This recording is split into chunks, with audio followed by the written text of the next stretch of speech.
Breaking news చూస్తున్నాం. Congress SC సామాజిక వర్గ నేతల సమావేశం ముగిసింది. దిల్కుషా గెస్ట్ హౌస్ లో ఎంపీ ఎమ్మెల్యేలు భేటీ అయ్యారు. ఈ సమావేశానికి మంత్రులు వివేక్, అడ్లూరి డుమ్మా కొట్టారు. ఎస్సీ నేతల సమావేశానికి కడియం శ్రీహరి, కడియం కావ్య దూరంగా ఉన్నారు. ఇంటిగ్రేటెడ్ స్కూల్స్ పై ప్రతిపక్షాలు చేస్తున్న విమర్శలపై కౌంటర్ కార్యాచరణ రూపొందించేలా కాంగ్రెస్ నేతలు సమాలోచనలు జరిపారు.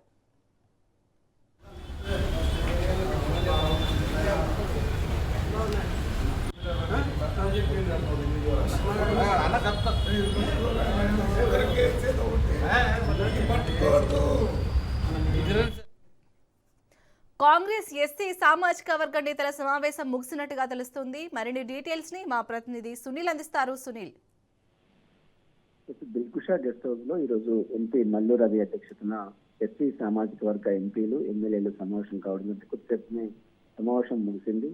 ఈ సమావేశానికి ఎంపీ గడ్డ ముంక్షితో పాటు ప్రభుత్వ విప్పు కేంద్ర విదేశం ఎమ్మెల్యేలు నాగరాజు, గడ్డ వినోద్, చిక్కుడు వంశకృష్ణ, కవంతలి సత్యనారాయణ, అదేవిధంగా గణేష్ కాలే యాదయ్య, అదేవిధంగా కెప్టెన్ లక్ష్మీకాంతరావు, పలువురు కాంగ్రెస్ ఎమ్మెల్యేలు కూడా ఈ సమావేశానికి హాజరు. హైదరాబాద్ లో ఉండేటువంటి మంత్రులు అడ్లూరి లక్ష్మణ్ కావచ్చు, వెంకటస్వామి మాత్రం ఈ సమావేశానికి హాజరు కాలేదు.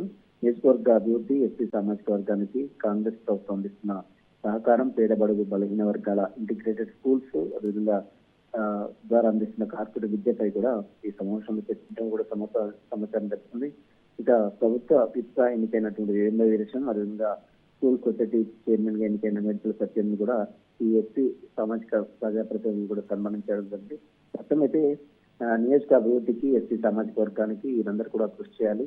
కాంగ్రెస్ ప్రభుత్వం అందిస్తున్నటువంటి సంక్షేమ పథకాలన్నీ కూడా ఎస్సీ సామాజిక వర్గాలకు అందించే విధంగా చర్యలు తీసుకోవాలంటూ కూడా ఈ సమావేశంలో మల్లు రవి దిశానిర్దేశం చేసినట్టు కూడా సమాచారం. చాలు. Right, thank you Sunil. All right.